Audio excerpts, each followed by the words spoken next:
Welcome back to my channel Mom and Soul লাইফস্টাইলে। আজ হলো 13ই মে সোমবার। এখন বাজে সকাল 6:20। এখন থেকে ভিডিওটা শুরু করছি। আই হোপ তোমরা ভালো আছো, আমিও ভীষণ ভালো আছি। তো উঠে পড়েছি কিছুক্ষণ আগে, তো উঠে পড়েছি কারণ আছে ওঠার। তো এখন থেকে সাথে নিয়ে ভিডিওটা শুরু করছি। আই হোপ আমাদের ভিডিও করে ভালো লাগছে, ভীষণভাবে তোমরা এনজয় করছো। যারা পেজে নতুন বন্ধু রয়েছে, যারা এখনই চ্যানেলটি সাবস্ক্রাইব করনি, তাড়াতাড়ি সাবস্ক্রাইব করে বেল আইকনটা অন করে দিও, তাতে আমাদের ভিডিও নোটিফিকেশন সবার আগে তোমাদের কাছে পৌঁছে যাবে। আর যারা ফেসবুক পেজ থেকে দেখছো, অবশ্যই কিন্তু ফেসবুক পেজটা ফলো করে দিও, আর বন্ধুদের মাঝে একটু বেশি বেশি করে শেয়ার করে দিও।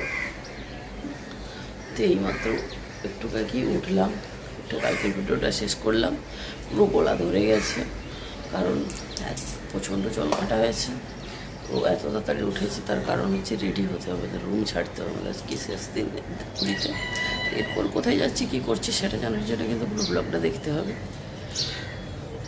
তো এখন বাজে 6টা করে উঠেছি, উঠে এখন বেরোতে হবে। কারণ এখানে সিস্টেমটা খুবই সত্যি বাজে বলতে এদের এখানে ট্রেনের জন্য এরকমই হয়। কারণ এখন রুম ছাড়তে হবে 7টার মধ্যে, কারণ 8টাতে রুম দেয়, 7টায় চেক আউট হয়ে যায়। 1 ঘন্টা ওরা পরিষ্কার করার জন্য রাখে। এই জিনিসটা সত্যি খুব খারাপ লাগে, এত সকালে ঘুম থেকে ওঠা, এত সারাদিনের পরিশ্রম, পাজা ব্যথা।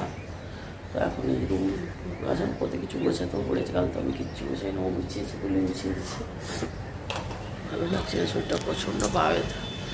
6:30 বাজে, দেখা যাক গুছিয়ে নিই, কারণ ওরা বলেও চলে গেছে, ডেকে দিয়েছে। এটা 8টা-9টা হলে ঠিক আছে, একটু মানুষ ঘুমিয়ে তারপরে উঠে রেডি হয়ে। কারণ এখানে ট্রেন ঢোকে তো 4:30-5টার সময়, এই জন্য 8টার সময় চেক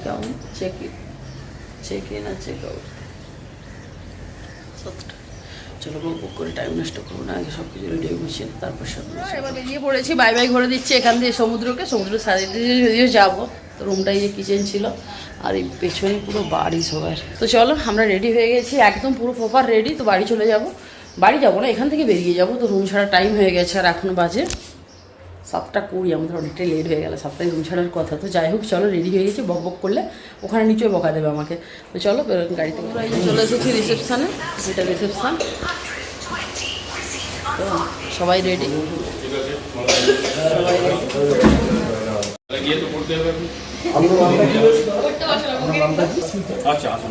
হ্যাঁ জয় জগন্নাথ। হ্যাঁ তো চলো আমরা যেখান থেকে বেরিয়ে গেলাম।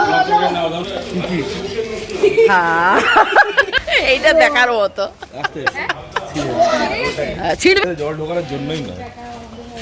তো এই যে এটা হচ্ছে ছিল মদন ভিলা। তো চলো বাই করে দিচ্ছি মদন ভিলাকে। তো ভালো, খারাপ নয়, রুমটা ভালোই ছিল। আর এই যে এখানে স্নান করে আসার সময় এখানটা পা ধুয়ে ঢুকতে, তো রুমটা ভালোই ছিল। তোমরা অবশ্যই আসলে ভিজিট করতে পারো। তো চলো, ওফ কি দারুণ লাগছে আকাশটা, এই যে মদন ভিলা আর আকাশটা ভালো লাগে। তো বন্ধুরা এই যে মদন ভিলাকে বাই করে তুলিরা ছিল ওই রুমটা, ওই ধারে নিচের রুমটাই ছিল। আমরা তো ওদিকটা ছিল, এদিকটা আগের দিন ছিলাম। চলো আর কি, মদন ভিলাকে বাই করে আমাদের গাড়ি ঘোরানো হয়ে গেছে। তো চলো যাওয়া যাক। বন্ধুরা এই যে আমাদের পুরীকে বাই সঙ্গে আমরা যাচ্ছি আমাদের রাস্তাতে। জয় জগন্নাথের সঙ্গে আমরা চলে যাচ্ছি। সত্যি তবে সত্যি কথা বলছি, ইচ্ছা হচ্ছে না যেতে। কালারটা দেখো ফোনে হেভি লাগছে আকাশটায়। চ না ভাই, চ এখানে গাড়ি দাঁড়িয়ে করে। এখানে বাথরুমও তো আছে, আমরা যেখানটা রুমটাই ছিল। কি ভালো লাগছে। তার ওদিক এদিকে একটা মন্দির ছিল, কোনখানটা স্টপ করা যাবে।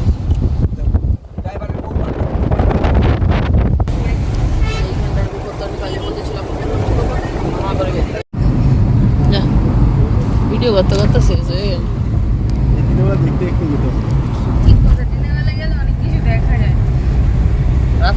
মশাকে তাড়াতাড়ি হয়ে যায়। বন্ধুরা এখানে একটা জায়গায় দাঁড়িয়েছি, আর ওরা গেছে চা দোকানে চা নিতে। আমি আর নামলে ভালো লাগছে, কি ঘুম পাচ্ছে।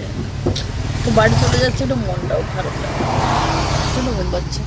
আর চা দোকানে চা খাবো, চা বিস্কুট খাবো, আর কিছুই না। তারপরে বেরিয়ে যাবো। তারপরে কোথায় যাচ্ছি সেটা অবশ্যই জানতে পারবো, তার জন্য পুরো ব্লগটা দেখতে থাকবো।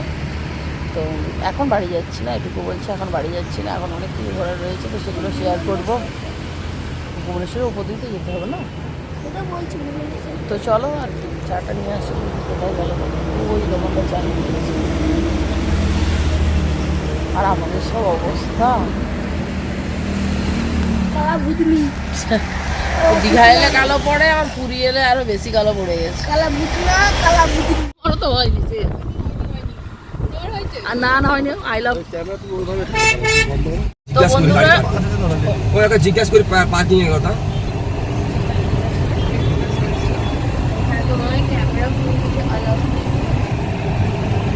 তো বন্ধুরা এখন এসে গেছি লিঙ্গরাজ মন্দিরে। তো এখানটা হচ্ছে তো ভিডিও ক্যামেরা অ্যালাউ নেই, তো বাইরে থেকে টোটালটাই শেয়ার করতে হবে। আর আমার ভাই বোন যথারীতি মজা করে, এই যে এই দুজন দেখো না, এদের হাসিটা খালি দেখো, আরে রাক্ষস রাক্ষসই তো পুরা কোলগেট হাসি। অনেক বড় জানো, সময় লাগে। তো বন্ধুরা এই যে চলে এসেছি লিঙ্গরাজ টেম্পল। ওই দেখ লাইন রয়েছে, দেখতে পাচ্ছ?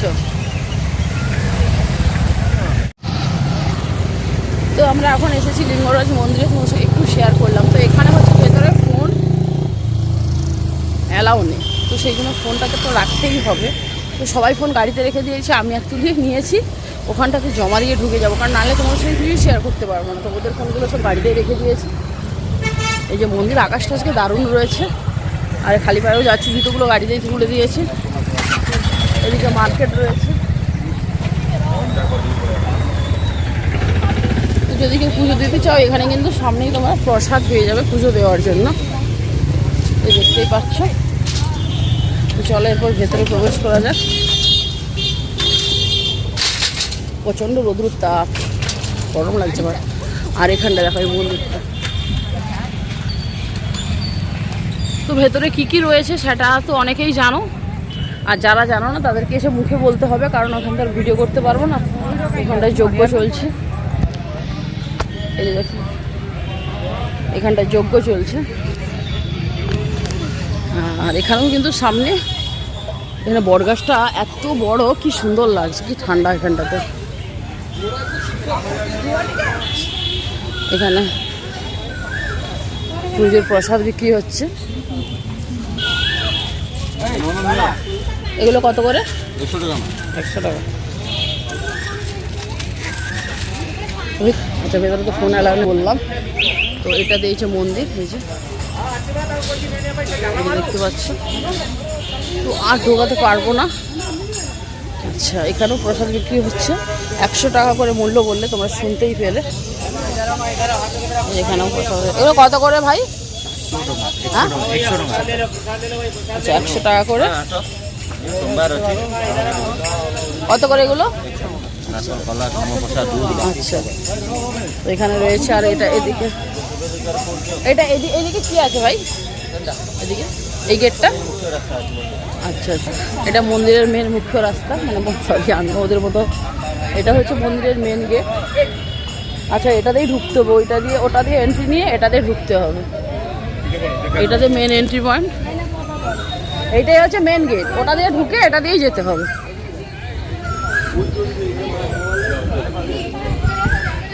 ওই তো ওখানে ভেতরে রাখা। আচ্ছা, এইটাই হচ্ছে ঠাকুরের ঢোকারই। এই যে তোমাদেরকে জুম করে দেখিয়ে দিচ্ছি। এই যে দেখতে পাচ্ছ মন্দিরের মেন গেট, এটা দিয়েই ঢুকতে হয়। সবাই পুজো দিয়ে বেরোচ্ছেন, এই যে দেখতে পাচ্ছ। অনেকটাই বড়। তো চলো আর কি বলি।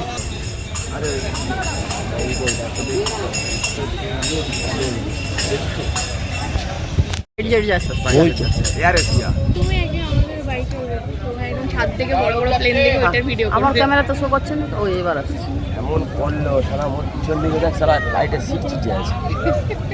চলো চলো, তোমার চিটে আছে। আমার ছবি তুলে দাও এখানে একটা।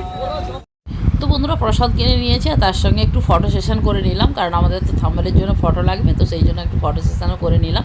তো চলো একদম পুজো দিয়ে এসে তোমাদের সঙ্গে দেখা হচ্ছে, কারণ এবার আমরা ফোনটা এখানে জমা রেখে দেবো আর বাকিটা এসে শেয়ার করবো। পুজো দেওয়া হয়ে গেল, কীভাবে ধ্বজাটা চেঞ্জ করে ওটা ভেতরে দিয়ে দেখছিলাম।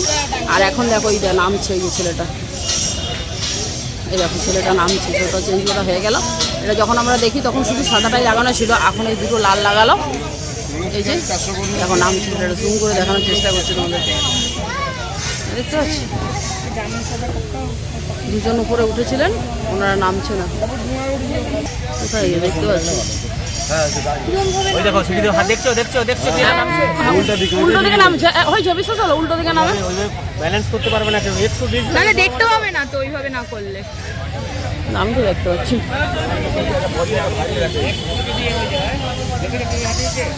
এখান থেকে নামছে মানে কত উপর থেকে 127 ফুট ওটা পুরী থেকে বেশি বড়।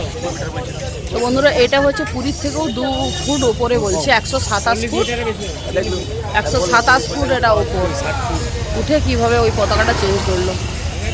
পুরীটা 125 ফুট, এটা 127 ফুট, এটা হচ্ছে এখানকার দাদারা বললেন। আমি বললাম যে ওরকম উল্টো ধরেই নামে, সোজাভাবে কোনোদিন ওঠে না। তো এই দাদার কাছ থেকে আমরা প্রসাদ নিয়েছিলাম, তোমরাও চাইলে অবশ্যই আসতে পারো এই দাদার কাছে। তো এখান থেকে আমরা প্রসাদ নিয়ে পুজো দিলাম।